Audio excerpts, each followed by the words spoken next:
Hello everyone, welcome to legal study. आज के इस वीडियो में हम डिस्कस करेंगे हिस्टोरिकल स्कूल के बारे में। लास्ट वीडियो में हमने देखा था एनालिटिकल स्कूल के बारे में, और इससे पहले मैं आपको बता दूं कि हमारा जो ये यूट्यूब चैनल है, यहाँ हमने सब्जेक्ट वाइज प्लेलिस्ट बनाना जो है वो स्टार्ट करी है। आज अभी हमने जूरिस्प्रूडेंस सब्जेक्ट को ही स्टार्ट किया है, जिसको हम डिटेल में टॉपिक वाइज जो है वो कवर कर रहे हैं। जूरिस्प्रूडेंस का इसमें हमने इंट्रोडक्शन, डेफिनेशन, सोर्सेज क्या हैं, custom as a source of legislation, precedent as source of jurisprudence को देख लिया है। Natural law school, philosophical law school, analytical school के बारे में डिस्कस कर चुके हैं। यदि आपने इन वीडियो को नहीं देखा है तो आप यदि शुरू से जूरिस्प्रूडेंस को पढ़ना चाहते हैं तो इन वीडियो को भी देख लीजिएगा। साथ ही साथ हम बात करते हैं अपने आज के टॉपिक के बारे में, हिस्टोरिकल स्कूल ऑफ जूरिस्प्रूडेंस के बारे में। हिस्टोरिकल स्कूल ऑफ जूरिस्प्रूडेंस में मेनली क्या देखा जाता है कि इसमें बोला था कि लॉ जो है इज फाउंड नॉट मेड की बात करी थी, ठीक है, नॉट मेड। और इसमें साथ ही साथ बोला था कि लॉ जो है डेवलप होता है from easy grasps legal relation से, ठीक है, which is extended to complex modern societies. Okay, and साथ ही साथ बोला था कि learning from the past takes us the future, ठीक है, इसी की बात कही थी हमारे हिस्टोरिकल स्कूल में। और इसकी कुछ मेन प्रोपोनेंट भी हैं जिनके बारे में हम पढ़ेंगे आगे।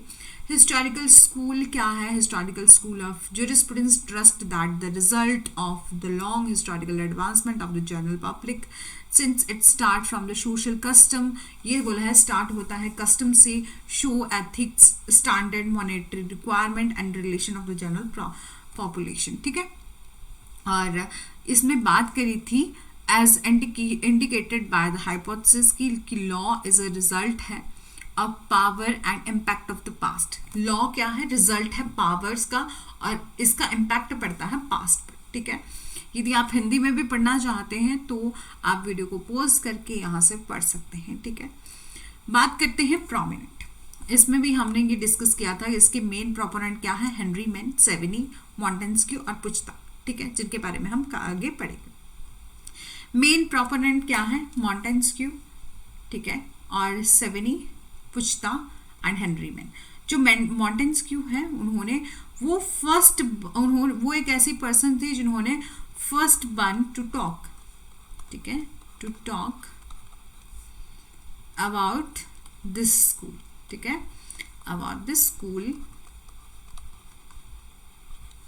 और and society should be together की बात करी थी। जो हमारे सेवेनी थे वो फाउंडर ऑफ द स्कूल हैं, ठीक है, याद रखिएगा, फाउंडर ऑफ द स्कूल। और पुच्ता हैं जिन्होंने कहा था neither government nor individual make law, both have together की बात करी थी, ठीक है, पुच्ता ने। और मेन है हेनरी मेन, जिन्होंने stages of the development division of the society के बारे में कहा था, ठीक है। बात करते हैं सबसे पहले मॉन्टेस्क्यू के बारे में। उनके बारे में बहुत ज़्यादा डिटेल में, पूरे जूरिस्प्रूडेंस में क्या है, हमें सिर्फ क्या याद रखना है? जूरिस्ट के नेम, ठीक है, जूरिस्ट के नेम याद रखना है कि कौन से जूरिस्ट ने क्या बोला है, ठीक है, यही सब जो है वो याद रखने की ज़रूरत है। और याद रखना है कौन कौन सी बुक दी है, ठीक है, और स्कूल्स, कौन से स्कूल में स्कॉलर ने क्या बोला है, ठीक है। जो मॉन्टेस्क्यू है उन्होंने इज द फर्स्ट, एक ऐसे फर्स्ट जूरिस्ट थे, उन्होंने क्या किया था? हिस्टोरिकल स्कूल की अप्रोच को पहले अंडरस्टैंड किया था एंड कंसेप्ट ऑफ लॉ को अंडरस्टैंड किया था। वो एक फर्स्ट ऐसे पर्सन थे, ठीक है। एंड उन्होंने कहा था सेट द हेनरी मैन, बोले मॉन्टेस्क्यू वॉज अ फ्रेंच जज थे, एक फ्रेंच के जज थे, फिलोसफिकर थे और पॉलिटिशियन थे, ठीक है। मॉन्टेस्क्यू कौन थे? जज थे, फिलोसफिकर थे और पॉलिटिशियन थे।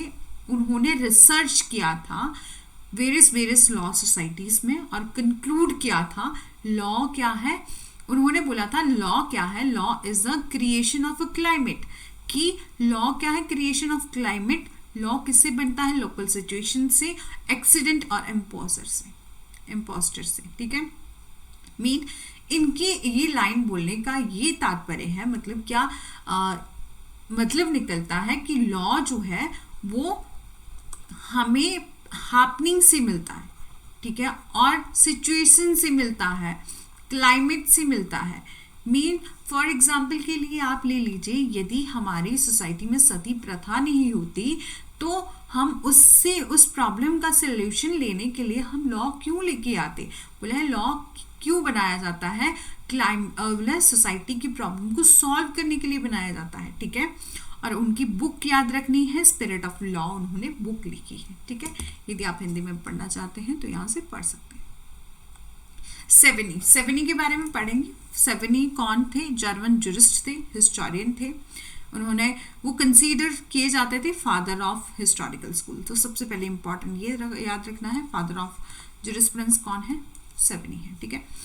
And he was pointed the idea of the natural and positive law. उन्होंने पॉइंटिंग किया था the idea of the natural and positive law and rejected the same, ठीक है। वो उन्होंने बोला था कि he believed that the law is not a universal। उन्होंने कहा था कि अलग बोला है कि अलग अलग एरिया में अलग अलग वेरिएशन पाई जाती है, उनकी लैंग्वेज अलग होती है और साथ ही साथ उनकी लैंग्वेज अलग होती है और साथ ही साथ उनका कल्चर अलग होता है। तो बोला है हर किसी कल्चर के लोगों के लिए हमें अलग अलग जो एक ही टाइप का लॉ जो है वो नहीं बनाना चाहिए, उनके लिए अलग अलग लॉ होना चाहिए। उन्होंने बात करी है कि ही believe that law is not universal, ठीक है, लॉ इज नॉट यूनिवर्सल, बस यही याद रखना है आपको, ठीक है, यूनिवर्सल। ओके, यदि आप यहाँ से पढ़ना भी चाहते हैं हिंदी में, इंग्लिश में, तो आप वीडियो को पॉज करके यहाँ से पढ़ भी सकते हैं। फिर आगे की परसेप्शन ऑफ सेवेनी। तो लॉ, सेवेनी ने क्या बोला है, लॉ इज अ सुई जनरिस, मतलब कानून एक सामान्य शब्द है और जो लॉ है वो डेवलप होता है पीपल्स की लाइफ से, कंसाइंस से एंड नॉट मेड और इन्वेंटेड, जिसे बनाया या आविष्कार नहीं किया जा सकता, ठीक है। Law is relatable to the language. Law क्या है, रिलेट करता है टू द लैंग्वेज से, और whichever its own country custom culture and hence can not be applied universally. उसको यूनिवर्सली अप्लाई नहीं किया जा सकता क्योंकि उनमें बैरियर्स होते हैं लैंग्वेज के, कल्चर की, ठीक है, जो कि हमने लास्ट स्लाइड में भी देखा, ठीक है। इन्होंने बोला लॉ जो है वो ग्रो होता है नेशन से और खत्म भी होता है उसके डिसोल्यूशन से, ठीक है। लॉ इज फाउंड, फिर बोला लॉ जो है वो एक सामाजिक सिद्धांत के रूप में पाया जाता है और फिर बाद में वो न्यायविदों द्वारा विकसित किया जाता है, ठीक है, डेवलप्ड बाय द ज्यूरिस्ट, ठीक है। नेक्स्ट बात करते हैं सेकंड ज्यूरिस्ट की, पुचता की। तो उन्होंने बोला है ये डिसिप्लिन ऑफ द सेवेनी है, ठीक है। उन्होंने बोला है सेवेनी थ्योरी लॉजिकली स्ट्रक्चर्ड, पुचता री enforce this historical school with in-depth study of the focusing of interrelation between the individual interest and collective will of the society।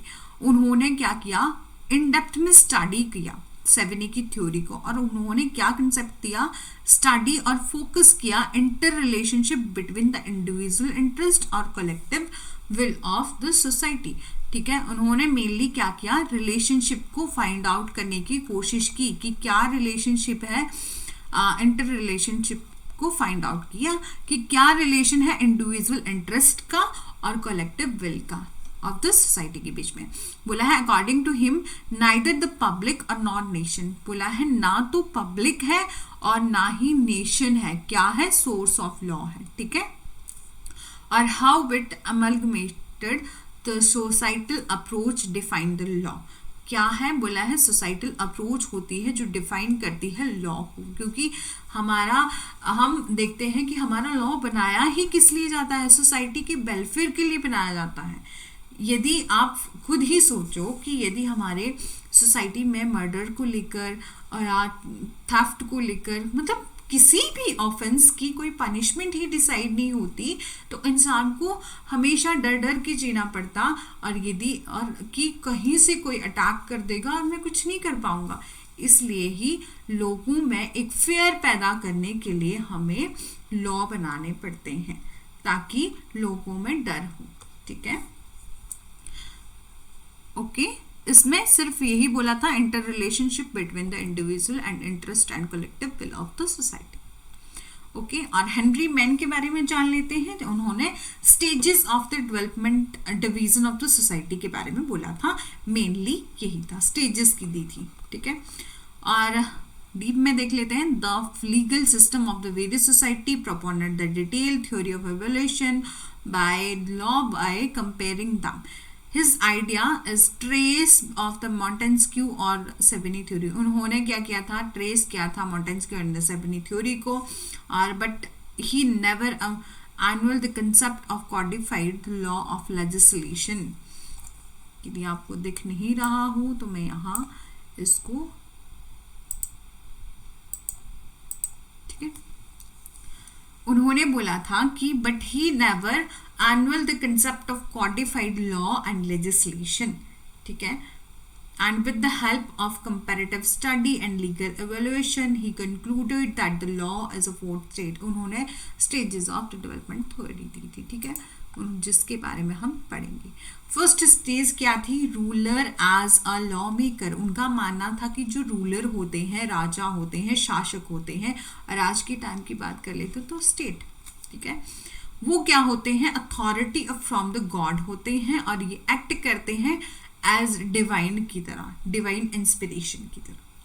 ठीक है, मतलब ऐसा माना जाता था कि रूलर जो है वो डिराइव करता है authority from God and act under the divine inspiration.